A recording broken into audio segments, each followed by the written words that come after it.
Cricket വിത്ത് എല്ലാവർക്കും സ്വാഗതം. അങ്ങനെ കൊൽക്കത്ത നൈറ്റ് റൈഡേഴ്സ് ഇന്നലെ വിജയം അറിഞ്ഞു.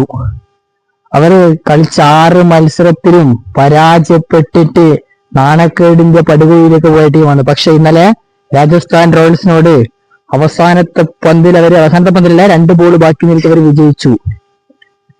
ഇന്നലെ മത്സരത്തിൽ ടോസ് കിട്ടിയിട്ട് രാജസ്ഥാൻ നായകൻ റിയാൻ പരാഗ് ബാറ്റിംഗ് തിരഞ്ഞെടുത്ത കാഴ്ചയാണ് നമ്മൾ കണ്ടത്. തുടക്കത്തിൽ ഈഡൻ ഗാർഡൻസിലാണ് മത്സരം നടന്നത്. ഈഡൻ ഗാർഡൻസിലെ മത്സരത്തിൽ പൊതുവെ ഒരു വലിയ ടോട്ടലൊക്കെ വരേണ്ട മത്സരമാണ്. പക്ഷേ ഇന്നലത്തെ പിച്ച് അത്ര വലിയ കണ്ടീഷൻ ആയിരുന്നില്ല. 155 റൺസ് മാത്രമേ രാജസ്ഥാൻ എടുക്കാൻ സാധിച്ചിട്ടുള്ളൂ. അതിനൊരു കാരണം രാജസ്ഥാൻ നമ്മൾ പറഞ്ഞു, അവരുടെ 2 ഓപ്പണേഴ്സ് വൈഭവ് സൂര്യവംശി, SSV ജയ്സ്വാളും, ഈ 2 പ്ലേയേഴ്സ് ഔട്ടായാൽ രാജസ്ഥാൻ ഒന്ന് സ്ട്രഗിൾ ചെയ്യും എന്ന കാര്യത്തിന് സംശയങ്ങൾ വേണ്ട. ഇപ്പൊ സൂര്യവംശി എടുക്കുന്നത് 28 പന്തിൽ 46 റൺസാണ് 15-കാരൻ പയ്യൻ അടിച്ചു കൂട്ടിയത്. യശസ്വി ജയ്സ്വാൾ ആവട്ടെ 29 പന്തിൽ 39. യഥാർത്ഥത്തിൽ ഇവർ രണ്ടാളും ബ്രേക്ക് ചെയ്യുന്നത് കൊൽക്കത്തയുടെ സ്പിൻ വജ്രായുധങ്ങളായ സുനിൽ നരൈനും വരുൺ ചക്രവർത്തിയും. യശസ്വി ജയ്സ്വാളിനെ സുനിൽ നരൈൻ 39 റൺസിൽ പറഞ്ഞു കൊടുത്തു. അജിൻക്യ രഹാനെയാണ് ക്യാച്ച് എടുക്കുന്നത്. എന്നാൽ ആദ്യത്തെ വിക്കറ്റ് പോകുന്നത് 9ാമത്തെ ഓവറിൽ വൈഭവ് സൂര്യവംശിയെ വരുൺ ചക്രവർത്തി പറഞ്ഞേക്കുന്നു. റമൺദീപ് സിംഗ് ആണ് ആ ക്യാച്ച് എടുക്കുന്നത്. 8.1 81 റൺസിലേക്ക് നമ്മുടെ രാജസ്ഥാൻ റോയൽസ് എത്തിക്കഴിഞ്ഞിരുന്നു. പിന്നെ ജൂറല് വരുന്നു. ജൂറലിന് വലിയ ഇമ്പാക്ട് ഒന്നും ഉണ്ടാക്കാൻ സാധിച്ചിട്ടില്ല. ജൂറല് വന്നിട്ട് 7 പന്തിൽ 5 റൺസ്. ജൂറലിനെ സ്റ്റംപഡ് ആക്കുന്നു. വരുൺ ചക്രവർത്തി എത്തവണയും ബോൾ ചെയ്യുന്നു. അങ്ങനെ ജൂറൽ സ്റ്റംപഡ് ആവുന്നു. ടീം സൈഫോർട്ടാണ് തന്നെ സ്റ്റംപഡ് ആക്കുന്നത്. നായകൻ റിയാൻ പരാഗിന്റെ കുക്കിയും വരുൺ ചക്രവർത്തി ഇളക്കുന്നു. അദ്ദേഹം 14 പന്തിൽ 12 റൺസാണ് നായകൻ റിയാൻ പരാഗ് അടിച്ചുകൂട്ടിയത്. 14 പന്തിൽ 12 റൺസാണ് റിയാൻ പരാഗ് എടുത്തത്. ഒരു ബൗണ്ടറി വന്ന പക്ഷേ റിയാൻ പരാഗിനെ വരുൺ ചക്രവർത്തി ക്ലീൻ ബൗൾഡാക്കി വിടുന്നു. കഴിഞ്ഞിട്ടില്ല. കഴിഞ്ഞ കളി കളിച്ച് ലുവാൻ ഡി പ്രെറ്റോറസിന് പകരം ഇക്കളി കളിച്ചു വരാ ഷിംറോൺ ഹെറ്റ്മയറിനും വലിയ കാര്യമായിട്ടൊന്നും ചെയ്യാൻ സാധിച്ചിട്ടില്ല. 18 പന്തിൽ 5 റൺസ്. അദ്ദേഹത്തിന് കാർത്തിക് ടാഗ് പറഞ്ഞുവിടുമ്പോൾ ഡൊണോവൻ ഫെരേറ കഴിഞ്ഞ കളി SRH 50 ഒക്കെ എടുത്ത പ്ലെയറാ. പക്ഷെ ഇക്കളി നരേന് മുമ്പിൽ മുട്ടുകുത്തുന്നു. 7 പന്തിൽ 7 റൺസ്. നരേൻ ക്യാച്ച് ആൻഡ് ബോളാണത്. ജഡ്ഡു 7 പന്തിൽ 9 റൺസ്. ജഡ്ഡുവെ കാർത്തിക് ത്യാഗി പറഞ്ഞുവിടുന്നു.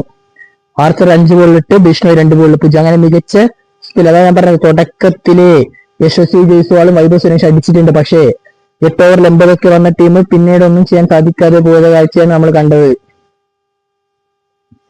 പിന്നെ ഇപ്പൊ കൃത്യമായിട്ട് പറഞ്ഞാൽ ഇപ്പൊ രാജസ്ഥാന്റെ ബാറ്റിംഗ് നമുക്കറിയാമല്ലോ. ഈ 2 പ്ലേയേഴ്സ് കഴിഞ്ഞാൽ പിന്നെ ഇപ്പൊ ഷിംറോൺ ഹെറ്റ്മയറും ധ്രുവ് ജുറേലും ഫോം ഔട്ടിലാണ്. പറയാൻ പരാഗൊന്നും സീസണിൽ ഫോമിലേക്ക് വന്നിട്ടില്ല. ഡൊണോവൻ ഫെറേറ കഴിഞ്ഞ കളി കളിച്ചു. പക്ഷേ ഇക്കളിയൊന്നും വലിയ ഫോമിലില്ല. അങ്ങനെ ഒരുപാട് പ്രശ്നങ്ങൾ രാജസ്ഥാനുണ്ട്. ഇപ്പൊ നമ്മുടെ KKRന്റെ ബൗളിംഗിലേക്ക് വന്നാൽ വൈഭവ് അറോറ 4 ഓവറിൽ 37-0. കാർത്തിക് ത്യാഗി മികച്ച സ്പെല്ലാണ് ത്യാഗി എടുത്തത്. 4 ഓവറിൽ 22-3 വിക്കറ്റ് കാർത്തിക് ത്യാഗി വീഴ്ത്തുന്ന കാഴ്ച നമ്മൾ കണ്ടില്ലേ. ക്യാമറോൺ ഗ്രീൻ ആവട്ടെ 2 ഓവറിൽ 27-0. സുനിൽ നരൈൻ അദ്ദേഹം എന്നും കിടിലൻ തന്നെയാണ്. 4 ഓവറിൽ 26-2. ചക്രവർത്തി എടുത്തു പറയേണ്ട സ്പെല്ലല്ലേ. 4 ഓവറിൽ 14-3. റമൺദീപ് 2 ഓവറിൽ 26-0. ഇതിന്റെ കാരണം എന്താ അറിയോ? KKR വീഴ്ത്തിയ 8 വിക്കറ്റിൽ 5 വിക്കറ്റും അവരുടെ സ്പിന്നേഴ്സിന്റെ സ്പെല്ല് എടുത്ത് പറയണം. രണ്ടാളും കൂടി ചേർത്ത് 8 ഓവറിൽ കൊടുത്ത റൺസ് എത്രയാണെന്നറിയോ? 40 റൺസ് മാത്രമേ 8 ഓവറിൽ കൊടുത്തിട്ടുള്ളൂ. 8 ഓവറിൽ 40 പറഞ്ഞാൽ 1 ഓവറിൽ 6 പോലും ഇല്ല. 5 വിക്കറ്റുകളും അവർ വീഴ്ത്തുന്ന കാഴ്ച കണ്ടില്ലേ. മികച്ച സ്പെല്ലാണ് 2 സ്പിന്നേഴ്സ് കൂടി എടുത്തത്. എന്നാൽ മറുഭാഗത്ത് തുടക്കത്തിലെ KKRന് പിഴക്കുന്ന കാഴ്ചയാണ് നമ്മൾ കണ്ടത്. ടീം സ്റ്റൈഫോർഡിനെ ഗോൾഡൻ ഡക്കാക്കി വിടുന്നു.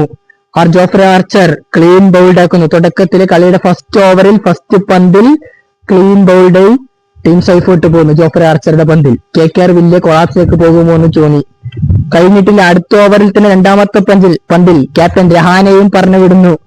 രഹാനെ എത്ര റൺസ് എടുക്കുന്നത്? രഹാനെ എടുക്കുന്നതും 1 റൺസാണ് രഹാനയുടെ സംഭാവനയും. അങ്ങനെ KKR രഹാനെയും 0-ആണ്. 2 ബോൾ 0-ആണ് രഹാനെ എടുക്കുന്നത്. അങ്ങനെ KKR വീണ്ടും ഒരു പരാജയത്തിലേക്ക് പോകും. അൻഗ്രിഷ് രഘുവൻഷി ഇമ്പാക്ട് ആക്കി ഇറക്കി വിടുന്നു. രഘുവൻഷി ഇങ്ങനെ എടുക്കുന്ന റൺസ് എത്രയോ? 19 പന്തിൽ 10 റൺസ്. അങ്ങനെ KKR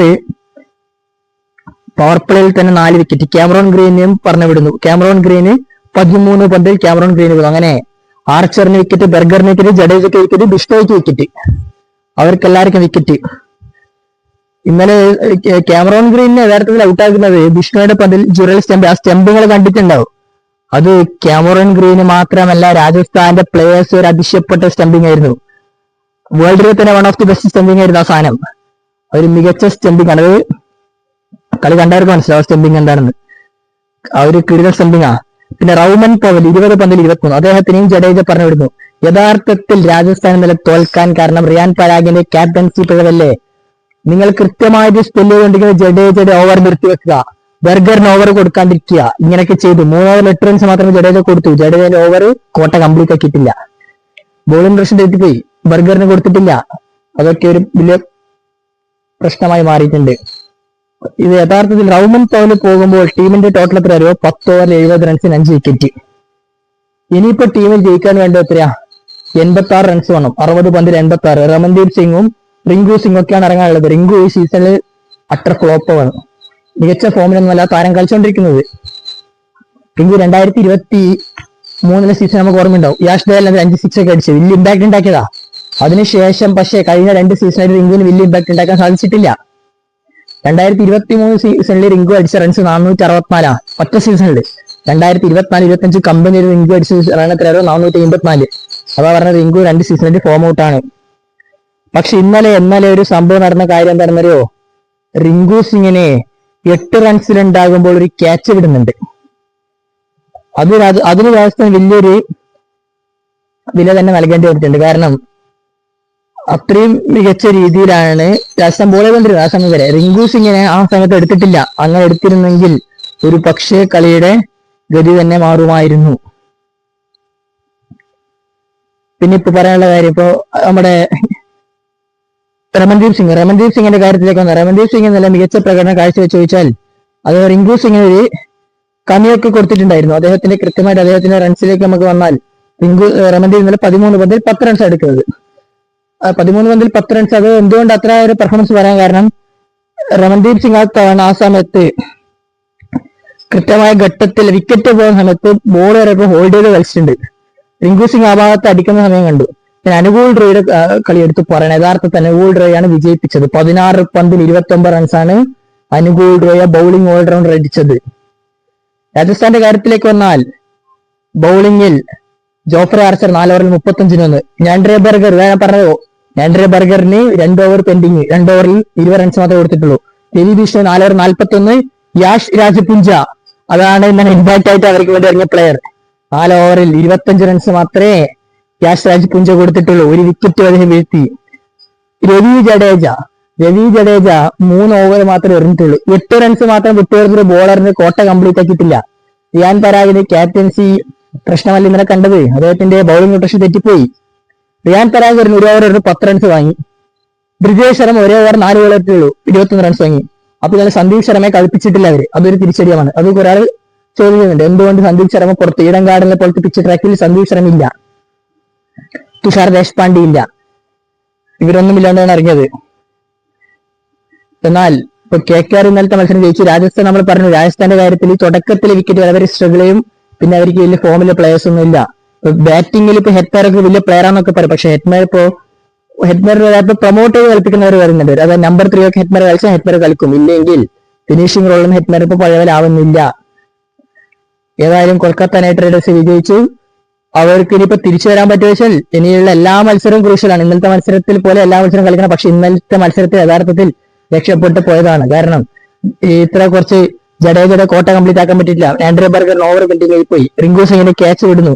ഇങ്ങനെയൊക്കെ കുറച്ച് ഇത് ലെഗ് ഫാക്ടറിലുകൊണ്ട് മാത്രം കൊൽക്കത്ത ഇന്നലെ ജയിച്ചു പോയി. കൊൽക്കത്തക്ക് ഇപ്പം ബാറ്റിംഗിൽ ഒരുപാട് പ്രശ്നങ്ങളുണ്ട്. രഹാന നമ്മൾ ഇന്നലെ പറഞ്ഞു, രഹാന ഈ സീസണിൽ മുഴുവൻ ഫോം ഔട്ടാണ്, ക്യാപ്റ്റൻസിയിലും പരാജയമാണ്. അദ്ദേഹം ഇന്നലെ 2 പന്തിൽ 0 റൺസാണ് എടുക്കുന്നത്. സൈഫോട്ട് ആവട്ടെ 1 ബോളിൽ 0. 2 പേർക്ക് ഫോം ആവാൻ കഴിയുന്നില്ല. ഇനി എന്ത് മാറ്റങ്ങൾ ഇവർ ചെയ്യുമെന്ന് കണ്ടറിയണം. രവീന്ദ്ര ഇറക്കുമോ എന്ന് പോലും അറിയില്ല. മനീഷ് പാണ്ഡെ പുറത്തുണ്ട്. ഒരുപാട് മാറ്റങ്ങൾ കാരണം രാജസ്ഥാന്റെ കാര്യം അതുപോലെ തന്നെയാണ്. ബാറ്റിംഗിൽ ഒരുപാട് പ്രശ്നങ്ങളുണ്ട്. അപ്പൊ ക്രിക്കറ്റ് ലോകത്തെ കൂടുതൽ വിശേഷമായി നമ്മൾ വീണ്ടും എത്താം.